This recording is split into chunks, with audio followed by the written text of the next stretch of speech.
think that can quite often be quite a hit and miss thing. Sometimes it's great, sometimes it's not great. I can very, very genuinely say, hand on heart, that this has been amazing. And we are absolutely delighted with the work that's been done. I think we were engaged with through the Slack channel immediately at quite a deep, complex level in terms of questions around our data. And that was really nice to have that interaction straight away, because again, often when we're involved in sort of larger organizations, when they're doing pro bono things, I think they often look at the third sector as not being the experts at what they do, and that these other organizations are going to come in and solve all their problems. But it was it felt like a genuine, there was parity amongst us and volunteers. And then I didn't quite know what to expect, but as the contributions started rolling in, it was just like, oh my God, this is triggering off so many ideas for where we can take this. As an organization, we've talked for years about the ability to have our impact data live on our website, completely transparent, and we've built the back end to make that possible through Salesforce. But now it's this far away from an actual possibility. And what we want to do with everybody's permissions, obviously, is take all the best ideas out of those 50 submissions, roll them into one package so that we can, just have at our fingertips live impact data, which I think would be amazing. So yeah, all I can say is thank you enormously for everybody. And to the people that sort of made the list, you're there because you deserve to be there. But there were so many people who were this close to also being on the list as well. So it's been an absolutely amazing opportunity for us. We're absolutely delighted. Well, I think it's really good to hear. That's what we'd like to hear, actually. Helping our volunteers as well. Yeah.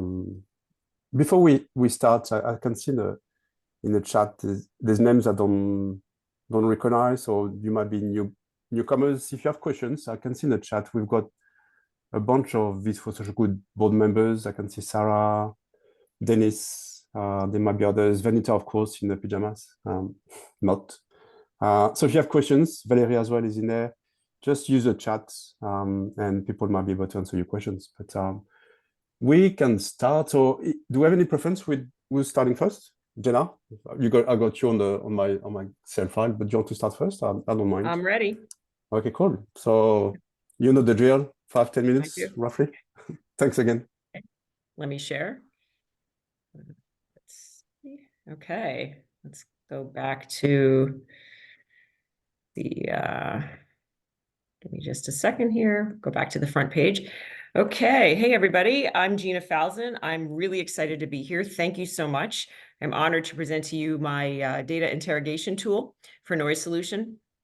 All right. So this tool is allowing the user to explore the data from all angles and through the lens of participants' reported change in well-being after going through their music mentorship.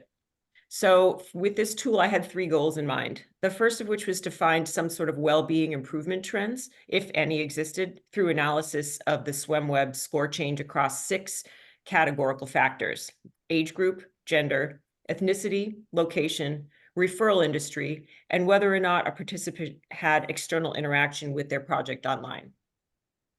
My second goal was to make a tool that was interactive and fun. And so I wanted something that you could poke around with endlessly and find more information out of, and never the same thing twice. My third goal was to get out of my own personal comfort zone technically and learn a new skill. And in this case, it was D3. You are my primary audience. You are the Noise Solution main stakeholders and also social services professionals, or who I would be targeting with this app. And secondarily, parents, guardians of potential participants, musicians who are interested in potentially being a mentor, and anyone with an interest in helping at-risk youth. So before I get into the tool, I just talk a little bit about my data and the process of data wrangling. I always start out with exploration in R, and I use the data set that was provided by Noise Solution, as well as a GeoJSON file from data.gov.uk to get me the features for the regions that are represented by the alpha portion of the UK postal outcode. That's a mouthful. so that I could create an interactive map for you.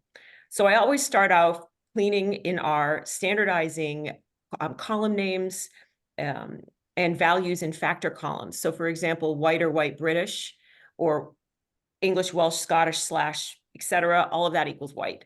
Anything that was NA in the data set became unknown. And then I computed the SwimWeb's score change. So this is the reported start score and end score, the difference of the two, as well as created age groups. I also created an absolute value of the age score so that I could encode properly in one of my next graphs. So in terms of analysis, I did do some initial analysis on score change and compared to external interaction data, like if someone had somebody checking out their site online and making comments and likes and posts. I didn't really find any correlations. And so the next thing I tried to do is try to find some connections between score change and any of the 6 demographic factors that I studied and standardized. I did an ANOVA on each one and then a multiple regression on all to see if there was any sort of connection. I didn't really find anything specific. So I moved on from explanatory to exploratory as a data product.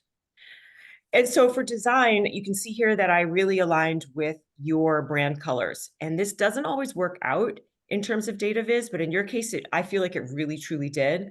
I really love using contrasting colors like this. And I love a dark background because I feel like it's much more accessible, easier on my own eyes. So I tried to use the chartreuse as a positive color. And then the purple became either a negative to denote negative change or a secondary information. And then other colors for other types of information, which you'll see here. I always try to do a simple uncluttered design, sort of Tufte-esque. And in this case, I used minimal text. So just an intro blurb on the front page and on the region map, which I'll get to. So it sounded to me in terms of concept like Noise Solution really wanted something more interactive. So I wanted to be able to allow the user to interact at a number of different levels. So the website here, it loads on what will be the spatial exploration tool. I have 3 tools, as you know. So this tool I had to denote to beta status because there are some issues with the load time of this GeoJSON, which you'll see in a second, which is over 100 megabytes. So I've tried a bunch of different things technically to get that to load faster, including hosting it on Amazon. Nothing has really worked so far. But I am still going to figure out how to get this to load quicker. And it does depend on where you are in the world, because in the US, I'm noticing that it loads a lot faster than when I was in China, even just last week. So I'll start with the second tool, which is this one here. Okay, and so this tool is a B-swarm plot, and the x-axis is age groups, and the y-axis is the size of the change of score and the direction of the change of the score. So each of these purple circles represents one participant of the entire cohort, and it loads by default with the overall SwimWeb score change average for the cohort, which is 2.38 points. So we can assume that all of, overall, the score changes have gone up, and that is significant. A dotted line runs through a no change zone, and the user can specify any or all of 4 different factors: age group, location, ethnicity, and gender. So let's say we're curious about self-reported well-being change in girls. So I would select girls, females. And what that's going to do is it's going to auto-populate with the average score change. It's going to calculate it on the fly, and it's going to highlight all of the girls in the cohort. Okay. What if I want to actually find out girls from Cambridge? So again, it's going to drill down and further refine the data, recalculate the average score change.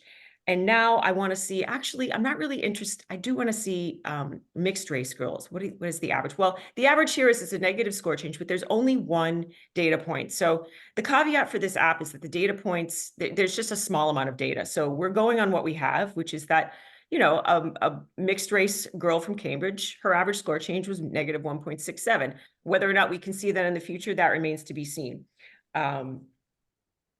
So another thing we can do is as it's highlighting is it'll give you a quick tooltip to sort of tell you exactly what this particular individual experienced. So if I clear that and I say, well, actually, I want to see in Ipswich, which had the most participants, I want to see people who declined to tell me what their ethnicity was, what their average score change was, and it just automatically pops up. So I think this is a really fun tool. It's pretty self-explanatory, and it's fun to play with. So the next two, does anyone have any questions with that? Pretty self-explanatory. Awesome. All right, so let's go down to the next tool. So this is a demographic breakdown, and this is a scatter plot, and it offers a way to look at all participants and see patterns with a simple interaction. So again, circles will signify participants.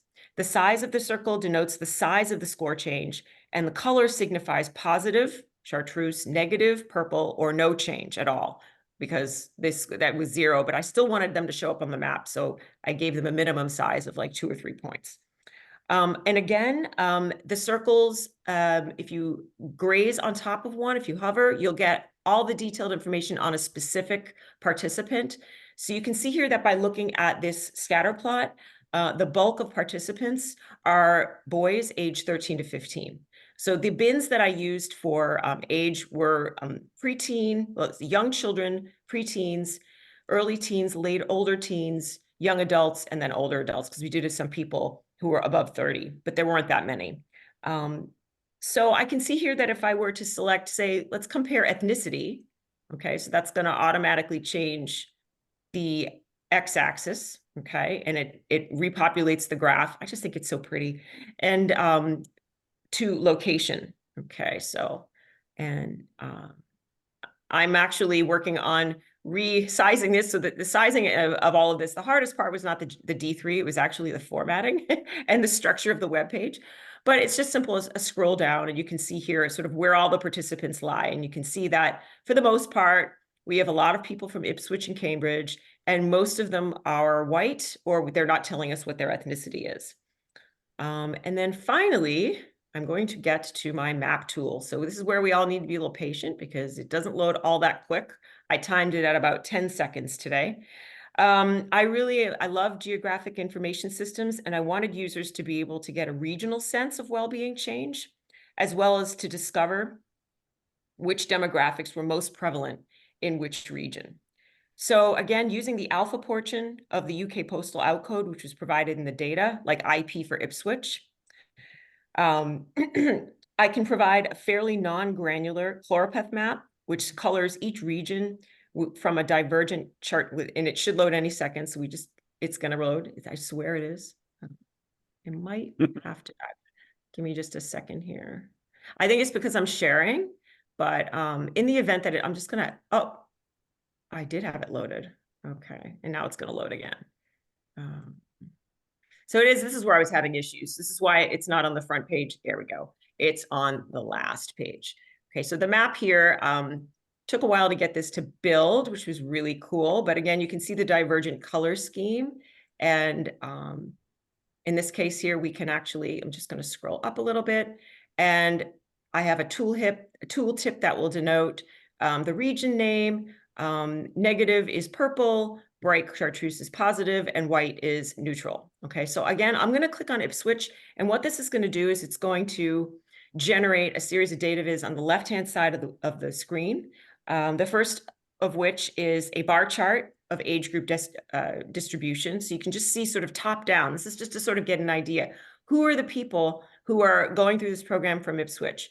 Well, there's 213 of them. Most of them are teenagers, and early teenagers at that.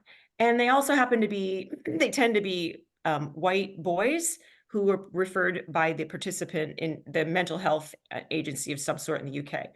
So another thing that I did is for the color of the pie charts, and these are all dynamic, I standardized the color so that it made it real clear what are the prevalent, what makes up the bulk of that cohort. Okay, and so you can see here if I click on, let's just click on Cambridge. Okay, so it's another group with a lot of participants, 89 participants. Not quite as many as Ipswich, but you can sort of see white males. But in this case, more education professionals are referring to Noise Solution. So that is pretty much it. For some organizations, some regions only had one participant. So this is maybe not the best way to show this, but it makes it very clear who this person is. It's a 13 to 15-year-old female of unknown ethnicity who was referred by an education professional. So maybe there's a better way to do this. I did struggle a little bit with that, but I think overall it drills the point home. And it was a really great, fun thing to do. And I'm really grateful and honored that you picked me to explain what my process was and how I got to it. So that's pretty much it. And thank you very much. So Jenna, clap, clap, clap. You can send you virtual claps. That's amazing. I mean, and I'm glad you enjoyed as well, learning and doing it. It's beautiful. Thank you. Damien and Co, do you want to maybe a couple of minutes feedback now or after? You choose. Yeah, I mean, a little bit of feedback now. When I first saw this, almost the first thing I thought was about how much attention and to detail there was in terms of adapting the branding and the clarity with which the data was presented to such a degree that I would quite happily take this into a meeting with a head of social services or whoever else that we talk to as commissioners, and not only be happy to share it, but be very, very secure in the knowledge that it would absolutely blow their minds to have that level of granularity. So yeah, it's amazing. Fantastic. Thank you so much. Thank you. That's awesome. And I guess to do that without any kind of real conversation with us about what we wanted and just to nail it, I think is that's quite clever. But also I think, just to interject, I think the conclusions that you're coming to in terms of everybody in Cambridge coming from education, everybody in Ipswich coming from mental health, the conclusions that are being drawn from these data, I'm sitting here thinking, yeah, that's because of this and that's because of that, which means that the conclusions that you're drawing are real and true. Yeah. Awesome. So it's the reason we wanted this to be kind of interactive and fun and playful is because we want people to interrogate our data. We want our claims to be held up to public scrutiny. And a tool like this allows that to happen with nothing in the way. And I think from our perspective as well, I'm sitting here thinking, right, strategically, the next thing that I need to then go and do is work out why we're not getting education in Ipswich, or whatever it might be, looking at where the gaps are, and this tells you in a very, very quick, beautiful way. So yeah, that's also useful from a strategic perspective for us. Thank you. And I think once you get more data points to use, and maybe with more, like, I didn't analyze any data, any time, just because that was inconsistent. I think you'll be able to garner more insights from it. I know you've already had a lot of statistical analysis done on the data, which is why I didn't focus on it. I just wanted to sort of give you a chance to get your hands dirty with it. So that was really cool.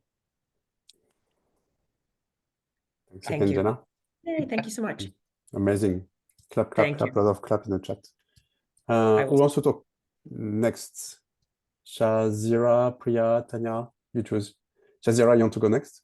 You're on my left. Sure, but it's a tough act to follow, definitely. There's no competition. No, that's really amazing. But Jenna. I really I love agree. the tool. Totally, it's Okay, amazing. over to you. So let's share my screen. So I think I really took a different approach altogether to this whole process, and maybe I am the most playful one here. So let me share my screen. Where is it? It's gone. Can you see it? Yeah. Right. Okay. That's a lot of things going on here. Hi, everyone. First off, I just want to say congratulations and thank you to Noise Solution for the great work that you're doing for the youth in the UK. It's really inspiring, and of course to Vis for Social Good for creating this opportunity for us volunteers to contribute to the meaningful work of what you're doing in the UK as well as other charities around the world. My name is Shazira Ahmad Zawawi. I'm a data analyst based in Switzerland. But I'm also a comic artist and really passionate about music. So as you can tell, I take a slightly different approach because I was drawn to this project from the very beginning for two reasons. First, it's because I love music. I also play a bit of music, and I find it really inspiring that you use music to empower, to change and heal the youth well-being and mental health.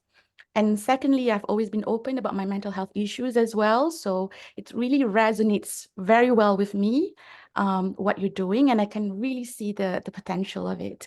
So I took a different approach in terms of, as Jenna said, that this is an opportunity for me to try something different. And immediately what comes to my mind was data sonification, because I believe that I was trying to think of what would be the best device for me to visualize the data that you shared. And I thought perhaps I could try to use music as a way to visualize the data. And let me put a caveat there. This is also my first time trying this. I'm really out of my comfort zone, and I'm happy to tweak it more if it doesn't work. But I'm really happy to try this because I'd never done it before. And I was really inspired by the work of Loud Numbers, which I attended the presentation by Outlier Conference in 2021. The people behind Loud Numbers are Duncan Greer and Miriam Quick, and how they use data sonification to visualize data. And that was actually the inspiration behind this.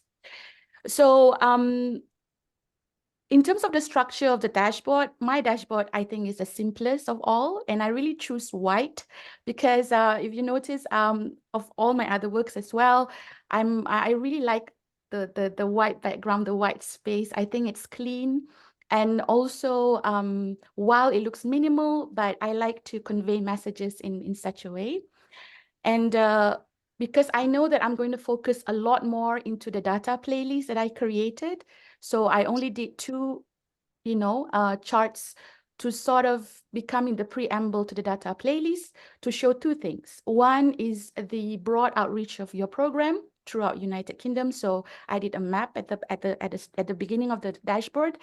And then I look at the median scores before and after to show the diversity of the youth that participated in your project. So here you can actually use the filter to see, based on gender and also based on the ethnicity. I choose meaningful changes because when I was going through the pitch, I saw this term being used in some of the paragraphs and some of the reports. And I thought it's such a nice way to be used as a title for this dashboard. And so that's why I use meaningful changes here. So let's go to the data playlist too. So for the data playlist itself, I actually use a platform, and all the platforms that I use, as well as Loud Numbers website, I included it in the dashboard so that if you're interested to explore and try out yourself how to use it, you can actually go to the links that I provided at the bottom of the dashboard. So I use a platform called Two Tone, which is a very user-friendly platform where you can actually fit it with the data set and then transform them into musical notes. So you can basically compose an audio or sound or a pattern using musical notes, tempo, pitches, whatever you want. And for instance, in this case, I actually use the medium score of each of the participation per youth as the basis for the musical note for each of the audio. So I created 3 audio clips because I thought if I do one that is very long, it will take about 7 minutes.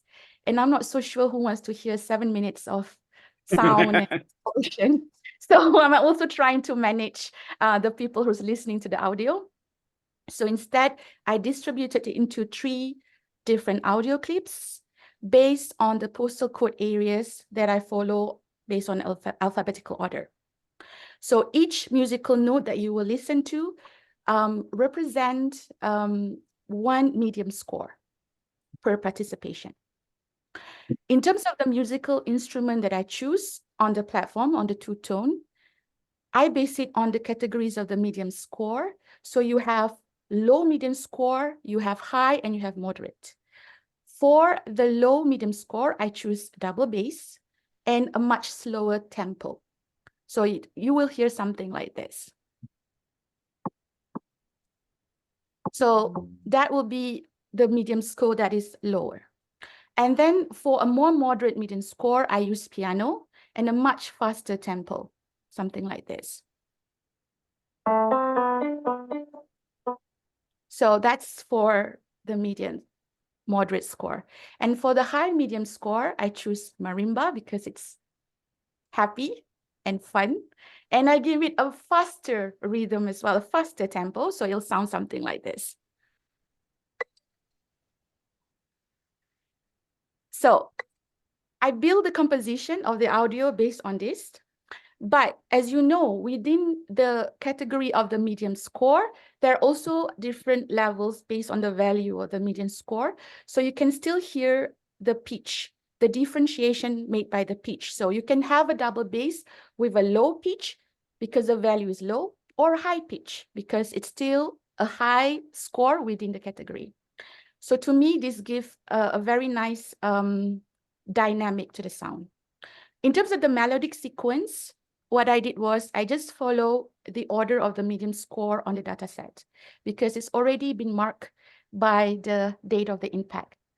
And I think as well to avoid it being bland, I think it's a nice dynamic as well to order it in such a way.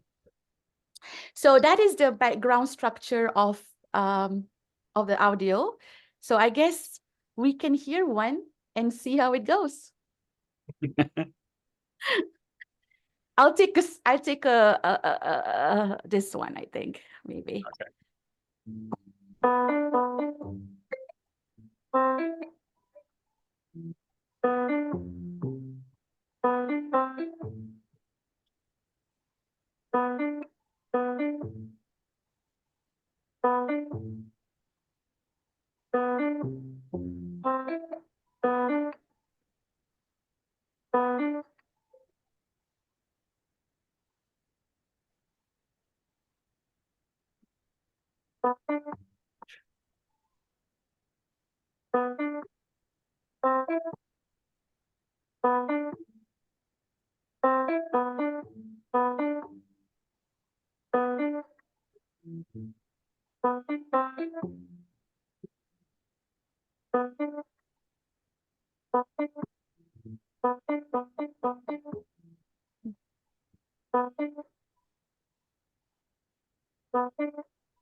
So if I could do anything different, thank you. If I could do anything slightly different, I think, and I would love to explore this further in the future, is to mark each postal code area with a different layer of sound. And I think that is something that's open for me to try out as well, to give a bit more in-depth to the sound, because at the moment it's just covering the postal code areas without actually clustering them even to the specific area. But I was thinking even of, recording the different unique sounds from the different areas as well to put as a layer. I mean, the possibilities are endless, of course. And I think compared to the amazing tool that Jenna did, my data playlist is aiming more to communicate progression, to communicate journey that the youth are going through. And I think in terms of the potential as data, as much as it goes, I think data sonification is a very interesting approach to the data. One, of course, to make data more accessible to some parts of the community that might struggle to enjoy the data because maybe they are blind or illiterate. So to make it more accessible. And I think secondly as well, in order to promote your work, to put it out there, to attract people to understand what you're doing, I think it added a bit of level of emotion and human connection that music can always do.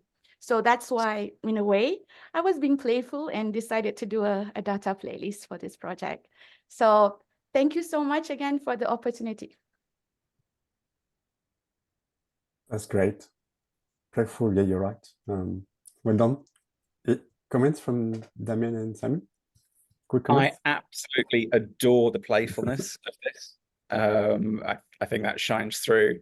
And I think it aligns so beautifully with what we do as an organization, in being a musical organization and also being quite a playful organization, all of our work getting those outcomes is about musicians being playful with music, with the participants that they work with. So when we work with a young person, there is no curriculum, there are no learning goals, there's no, it's just exploration and fun, and that feels what that approach aligns with absolutely beautifully. I think there are all sorts of different areas you could take that in that would be really, really exciting. I'd love to see a similar one where it was a track playing, but the data points were the mixing board, where you were sort of bringing in different elements. So you have a sort of continual thing going along, but what's brought in and out depends on data points. Something like that would be amazing. It made me smile a lot, and I really, really value things that make me smile. So I think that was absolutely fantastic. Thank you so much. Cool. Yeah, and I've shared the link on the chat as well, because Zoom has a bit of a delay with audio. So if people want to listen to Charizard's music, play from your browser. It's much better. The quality is much better. Damien, you have any comments? I bloody love it. That's what I want to say. I think just brilliant. I've never heard of data sonification before. But as Sai says, we're a music organization, right? And I think there's two things in my head. I hadn't thought about the mixing idea, which I think is a really cool idea. I think that when we present our well-being data to people a lot in various graphical forms, but if we can present those data in graphical forms with a cutesy little tune that goes in the back that people don't recognize until we say, actually, that was this.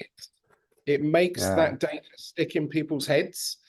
And also, we're doing a piece of work using AI and conversational data and trying to pull out insights from conversational data using AI and trying to kind of visualize that in the moment.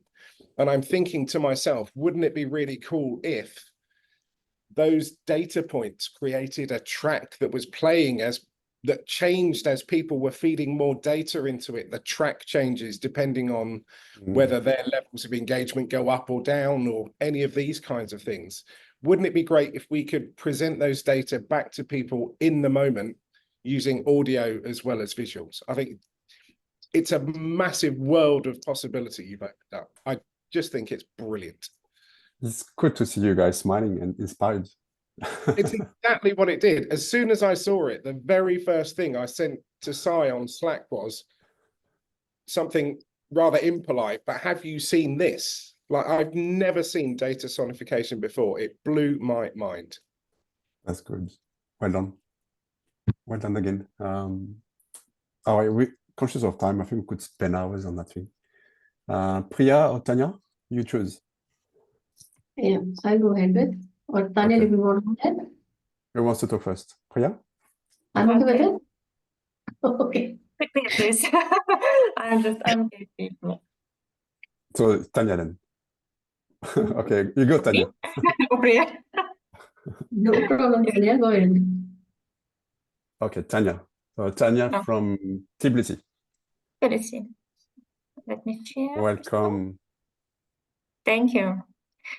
Yeah, first of all, let me say thank you everyone for invitation, and it's my first time participating in This for Social Good and my first presentation on This for Social Good, and I'm really honored seeing all this splash of creativity to be presenting my work here and to be chosen. It means a lot to me. So I kept things simple in my report. It's really like the structure is maybe represents a little your analytical report that you provided with your data. So I created kind of dashboard, not a long visualization like horizontal or vertical, but more a kind of a classical dashboard with tabs. And so the first is just an introductory part with the map, marked map, and just some interesting totals, and the program description. So you see here, this part is actually inspired by Dennis Kaut in Try. And the next several slides where I picked some things that I found interesting in the data, and I tried to play a bit with, oh, sorry, I reconnect. Play a bit with this data and give an opportunity for a user to play with the data. The first one is the distribution of all the participants. I took just a simple approach. It's just a unit distribution, kind of a butterfly chart. So you see how they are distributed before and after the program. And I divided them by color by their initial score band. So the low, medium, or high. So you can see not only that the distribution itself shifts like upwards after the program, but also you can see how the guides are shifting also towards, and they are changing their group. And you see these huge changes in some cases, for example, like from the bottom to the top, and vice versa. So it's interesting from my point of view to see with the toolkits what kind of people were they. And also in general, this view is inspired partly by sound control panels that I saw somewhere in the internet or in the automobile and so on and so on. I'm not sure that I managed to show it vividly, but the idea was that so that you can, for example, tune the filters, and they will kind of these units, they will just disappear, and it will look like these audio waves like playing.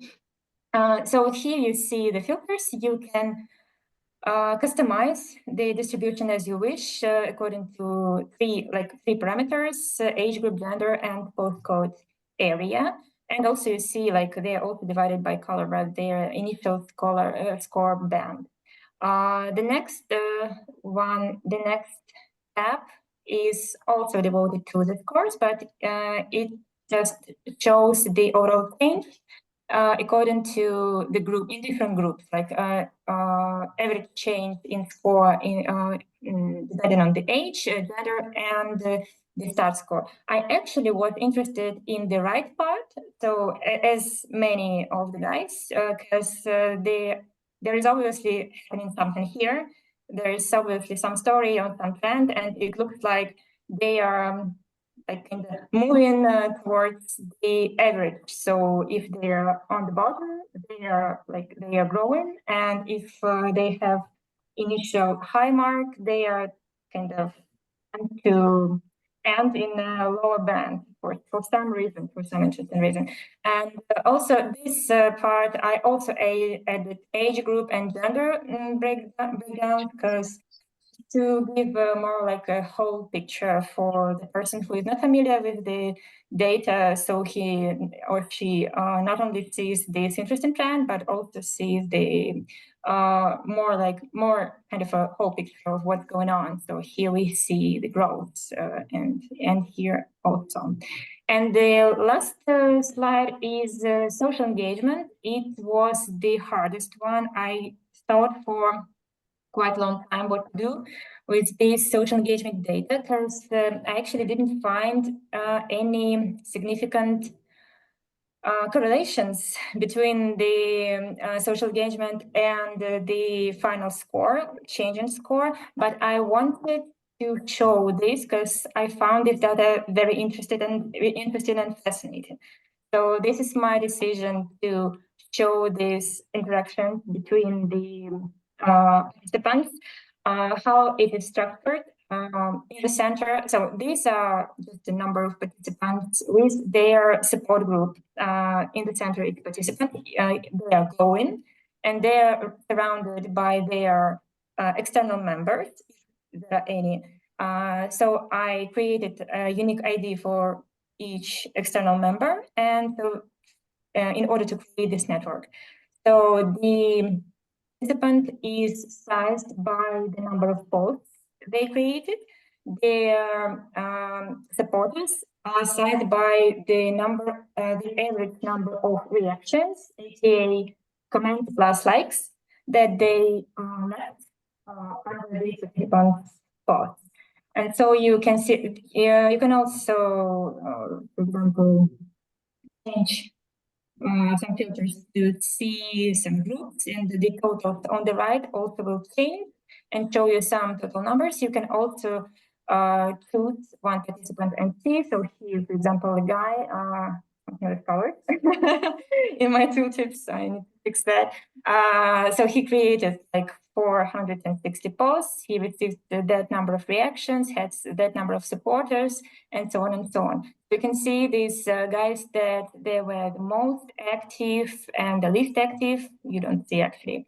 And so this was more like, it was less like an analytical slide, more like maybe some attempt to show the general interaction, the general number of people involved into this interaction, the general network, and how the communication is like going between them. They are colored according to whether there's significant growth or significant decrease happened with them, or whether there was no change at all.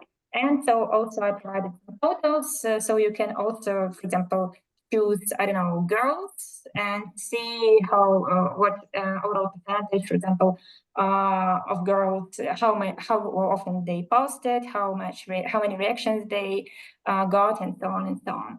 So in general, that's it. I tried to keep everything quite simple and and laconic. And so maybe if you have any questions, I will be glad to answer. Thank you. That's awesome, Tanya. So beautiful colors, beautiful design. Simon and Demi? Two things. One, I love the how the glow effect makes it really pop. Looks visually fantastic. One of the things we really struggle with is getting across to people, you know, the depth and breadth of communication around the digital stories that we create. People just tend to think that we just do that with one or two people, whereas in fact we're doing it with everybody that we work with. And this data visualization is absolutely perfect for that. I've already created video and screenshotted this so that I can use this in presentations to get that point across, if that's okay with you. Thank you very much. But yeah, it's for me, this bit specifically was just like, oh my God, at last we've got a way of visualizing this, and it looks beautiful and it aligns with our branding and all of the rest of it. So yeah, 100% spot on. Absolutely bloody love it. Thank you very much. Thank you so much. I really spent quite a lot of time trying to invent something in this part of my visualization. It didn't come to me initially, so I tried different types of graphs, but only this kind of seemed to work. Yeah, that's excellent. From our perspective, it really nails it. It looks good, Tanya. And the fact that Damien and Simon want to use it, that says it all. Sada, I need to move on. We only have 10 minutes, maybe 15 minutes tops. Priya, you next? Just give me a second. Yeah. So is my screen visible? Yeah, we can see your screen. Okay. First of all, Noise Solution, you are doing a very good job. I am very impressed with the whole concept of Noise Solution. I'm amazed the kind of people we have reached out to and the number of people who are getting benefits, and hope. And I pray that you go beyond the borders of UK and help as many people as you can. So beginning with that, I kept my visual as simple and as descriptive. Not very great with creativity, but I wanted a little bit to, see the insights as in what kind of demographics are, coming more or approaching Noise Solution, and who are, helping putting people in front of you, as in from what industry is actively, interacting with you and recommending and sending people to you. So the one thing that I actually did was basically, of course, we have your ethnicity, gender, industry, as well as age group to look at. But we also have to, understand that the people out of that, how many people are posting, how many are getting the likes, how many getting comments, who do have, external members, and who have external members as well as they're posting as well. So these are the things that I thought, okay, I should know what percentage, we are having there. One thing that threw me off, and I probably could not answer, you could answer it better, that once where ethnicity is not defined, there the interaction to and fro is way higher than as compared to the others. That was one thing that really shocked me. The other thing, of course, males were there, that is the gender that was more participant in terms of the communication to and fro, posting as well as listening, and I totally agree that education probably would be the center, because it actually is, it's supported by the fact that the age group that you are catering more to is basically between 12 to 15. So that's the age group which actually approach noise solutions a lot more. But at the same time, when I was looking at the figure, I was actually wondering what the people who are like about 22 is just a thought, so I'm just thinking out loud. So if the people who are about 22, if the interaction is less on the social media, so would that be the, way ahead forward for the people of that age group? So that was another question that I had, probably I couldn't answer with the data set we had. Coming on to the answer what Damien raised a question in the introductory session was, I want to know that, if there's in more interaction on the social media, it's impacting the overall health. And the way you can actually, figure out the overall health is basically you're seeing whether what's your end score and where is your start score. So I tried to figure out the correlation. As somebody else had pointed out correctly, there's not exactly a very strong correlation that's coming out, but you can just see if I take the whole data set into totality, there is a very strong relation between the likes and the comments. Yes, for sure. So the more number of likes, the number of comments also you are garnering. That's there. Plus between the post and the likes. You can easily see the score. If you hover, you'll get to know the score as well. So there is a very strong relation between the posts as well as the likes. That's also but obvious that we have. What I really saw was, okay, there is a moderate correlation between the start score and the end score.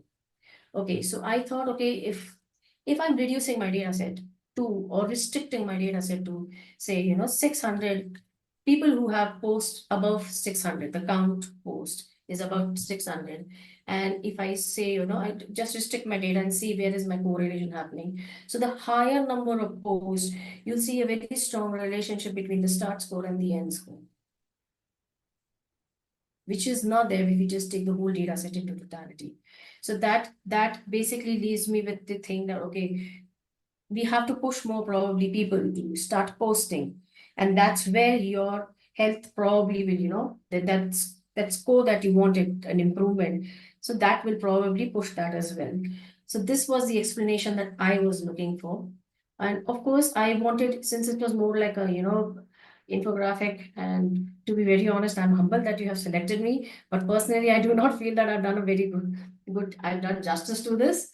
I wanted to show, okay, how is the flow happening from the low to, low and moderate to moderate, or low to the higher scores as well.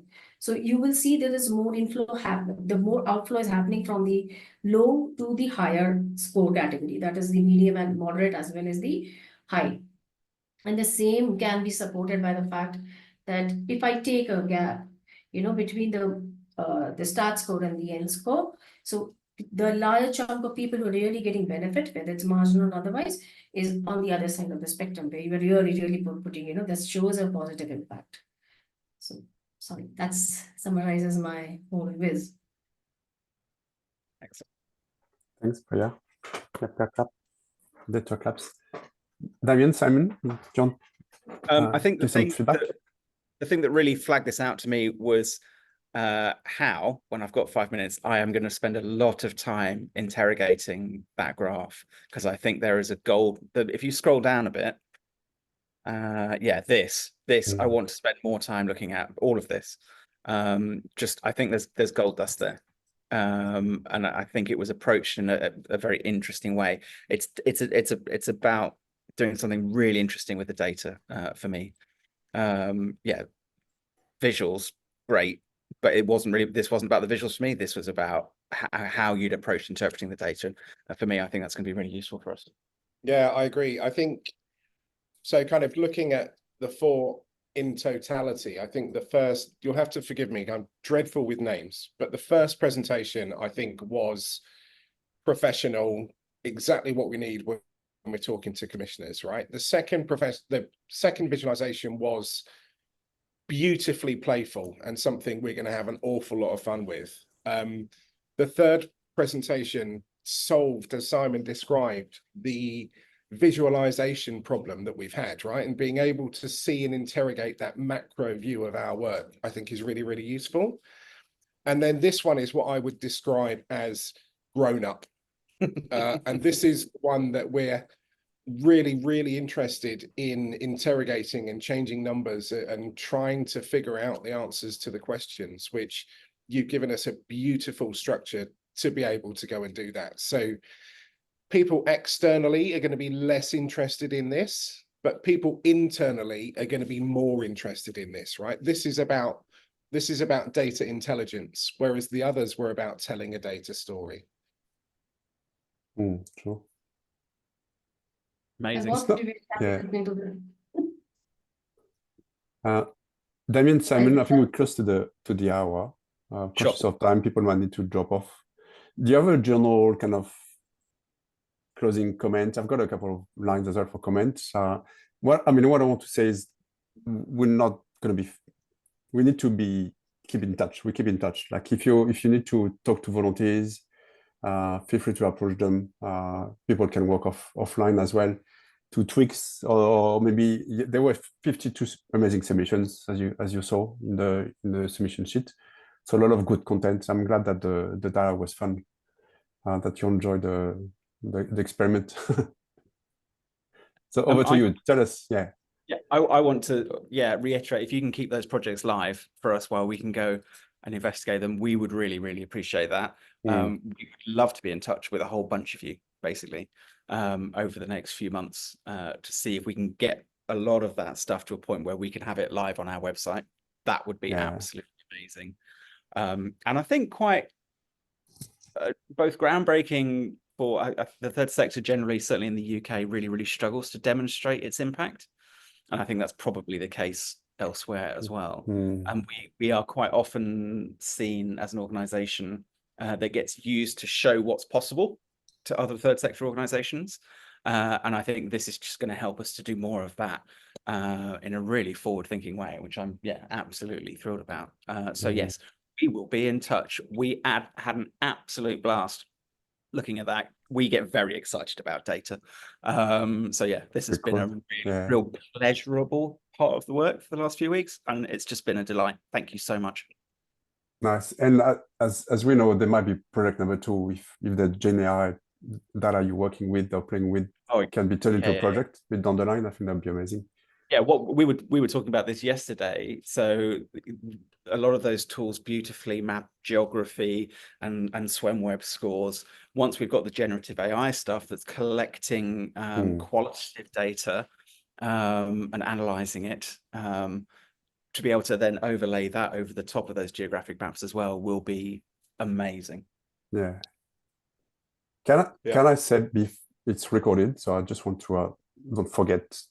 Thanks a lot, all the volunteers that participated, 52 volunteers, a lot of newcomers that didn't know this was so good before, spent, as I said, 1,000 hours helping you guys, but also thanks to you guys, you too, and you org, helping young people. I think what you do is really, really amazing and inspiring. So super glad that we're able to help you tell better stories, and then you can help more people, get more funding and spread the word. So I think we can demonstrate that data and then storytelling and work goes together. I think that's really, really powerful. Absolutely. Yeah. I also wanted to give the mic to Sarah, fundraising manager. But Vanita, did you ever want to close comment? Are you? Oh, I'm just blown away. Like, this was amazing. I probably sound like a broken record every project, but it's every time the volunteers just go above and beyond and amaze us. Like, this one was incredible. Just even the Slack, like how everybody was contributing, asking questions, and thank you for being actively involved with the volunteers on Slack. We don't often see that to this extent. And also how you showed the the vises and how you explain. It's so important about knowing your audience, and it's great how you categorize each of the 4 into different audiences. That's great. And again, thank you so much for, you know, being generous with your data and your time and working with Viz for Social Good. And thank you to all the volunteers. Just incredible work. I'm just starting my day, and then my day is just going to be wonderful because of this meeting. Nice one. Fab. Sarah, are you still there? Sarah, fundraising manager. Do you want to have a few words about fundraising and do you Sure. And also just to echo what Benita said, I feel so energized right now. Just everyone's passion and excitement is just like really got me so excited. Also starting my day. So it's gonna be a good day. I just wanted to give a little shout out. Thanks to all our volunteers. We're definitely a volunteer run organization, not just in partnership with other nonprofits, but our board and also our ambassadors are all volunteers. And we would love to see Viz for Social Good continue to grow and impact and be able to empower people we partner with and people that participate with us and just empower them more.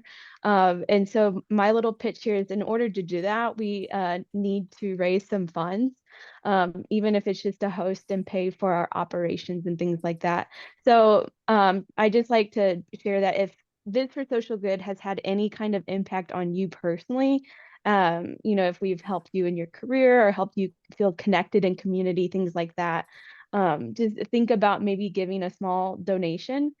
And there's a couple different ways to do that. We have a link you can pay by credit card or pay by PayPal. And we can put that out into maybe one of the Slack channel chats. Just we'd love to be able to continue to operate. And in order to do that, we've come to a point where we just need to be able to raise some funds for that. But yeah, thank you again. I leave so very encouraged by this. Thanks, Sarah. I think that's it. I think we all had an amazing hour. See what data can do to help. So thanks again, Damien and Simon. We keep in touch. We keep the links live, but if you want to talk to volunteers directly on one-on-one, feel free to talk to them directly. And maybe Thank you very much, everybody. see you for project number 2. Yes, without a doubt. Without a doubt. I'll send you an email about it. Thank you. Bye, Nice to meet you everyone. all. See you later, everybody. Ciao, ciao. Bye. Bye. Hang on, I'm just stopping the